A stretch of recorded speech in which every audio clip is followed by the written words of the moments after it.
Number 8. Batman: Arkham Asylum. Arkham Asylum is a third-person tactical action game from Eidos, developed by Rocksteady Studios and starring the Dark Knight himself. Arkham Asylum is presented in the dark, gothic style of Batman comics and movies, while utilizing character voice actors from the legendary Batman the Animated Series. For fans of Batman, and the animated series especially, this game is a wild, wonderful nostalgia trip delivered in the form of an incredibly tight, elegant game. The structure and pacing of Arkham Asylum most closely resembles semi-linear power progression games modeled after Super Metroid or Castlevania Symphony of the Night. This means that while the early game is strictly linear, as you advance you'll gain new abilities and gear that allow you to access parts of the areas that you couldn't reach before. I found this to be a brilliant design choice, because the game is linear enough that you always have direction and never feel lost, but at the same time there's a bounty of things for the diligent explorer to find with a little backtracking and a good eye.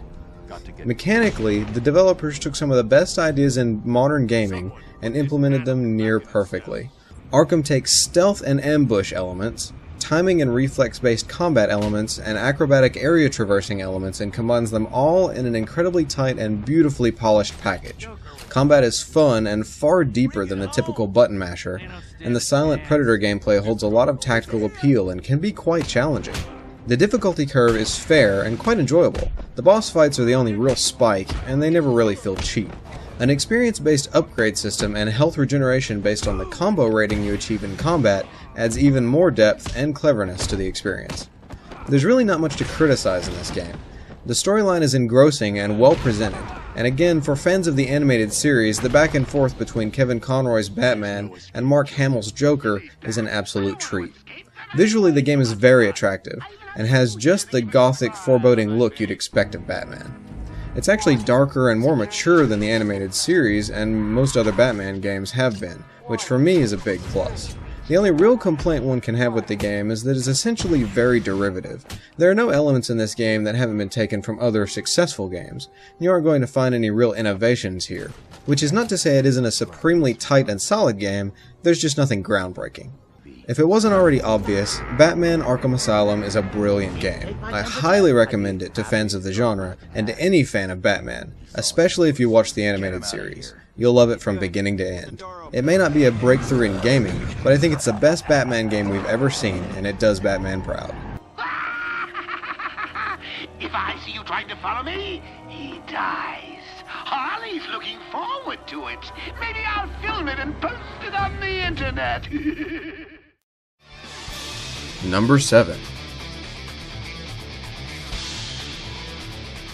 Blazblue Calamity Trigger. Blazblue is the next game from Arc System Works in their line of 2D fighting games, serving as a next-generation sibling to the Guilty Gear series. If you liked Guilty Gear, you're pretty much guaranteed to like Blazblue. The game keeps very close to the Guilty Gear formula, providing an ultra-high-intensity, arcade-style fighting game with many layers of strategy and depth to learn and master. It may seem unmanageably hectic and chaotic for some, but for lovers of this style of gaming, Blazblue is the current pinnacle of fighting game bliss. Like Guilty Gear before it, Blazblue provides a wide selection of extremely stylish characters, each with their own playstyle and strategic options. In addition, each one of Blazblue's characters has a unique mechanic tied to the new drive button, which adds yet another layer of depth to the already insane fighting. The visuals are hypnotizing, characters are extremely fast and mobile, tearing across the screen in their brilliant, high-quality sprite glory, popping off over-the-top attacks in rapid succession, and finishing off with anime-style overdrives that would humble all but the most stylistic of action games on the market. The rest of the game, from the backdrops to the menus to the on-screen meters, have a very high-quality arcade feel to them, and complement the in-game action nicely. The controls are tight and responsive, as they would have to be in a game of this nature. Learning the game and improving your skill is both challenging and rewarding, as there always seems to be another level of play to reach and another technique to master. This is truly one of, if not the best fighting game experience out there. Like all fighting games, the single-player experience is somewhat lackluster. There isn't the same sense of competitiveness and achievement in playing against the computer as there is in battling a friend, and getting your ass whipped by a CPU doesn't feel like they play better than you, it just feels cheap. This can be easily remedied by playing with a friend or online, and is really a problem with fighting games in general, but it does limit the experience to some degree.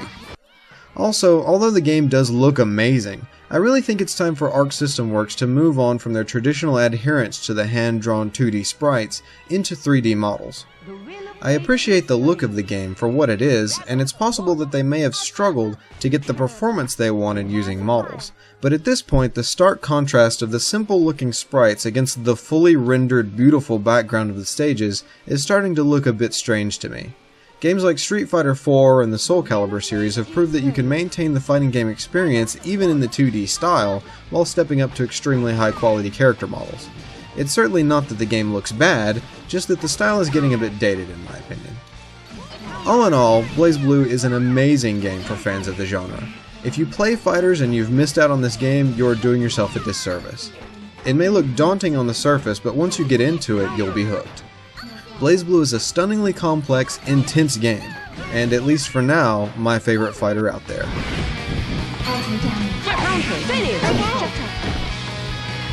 If only you had some skill. Rachel, ring. Number 6. Left 4 Dead 2.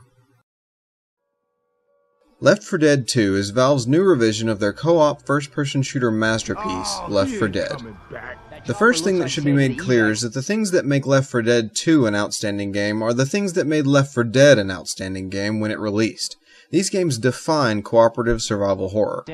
Where in most cooperative games, the players are there to support each other and combine their firepower to more easily overcome challenges, Left 4 Dead makes the players completely dependent on one another. You absolutely rely on the other players in order to simply stay alive in the game, and it's this essential teamwork that makes the game stand head and shoulders above other cooperative experiences. The tension of being responsible for not only yourself, but for all of your fellow players amongst the havoc of literal hordes of zombies and even deadlier threats creates a stressful, thrilling game that you just can't find elsewhere. So what then, you may ask, does Left 4 Dead 2 do that Left 4 Dead didn't? In short, nothing. The reason Left 4 Dead 2 is a truly awesome game in its own right is that it takes everything good about Left 4 Dead and turns up the volume.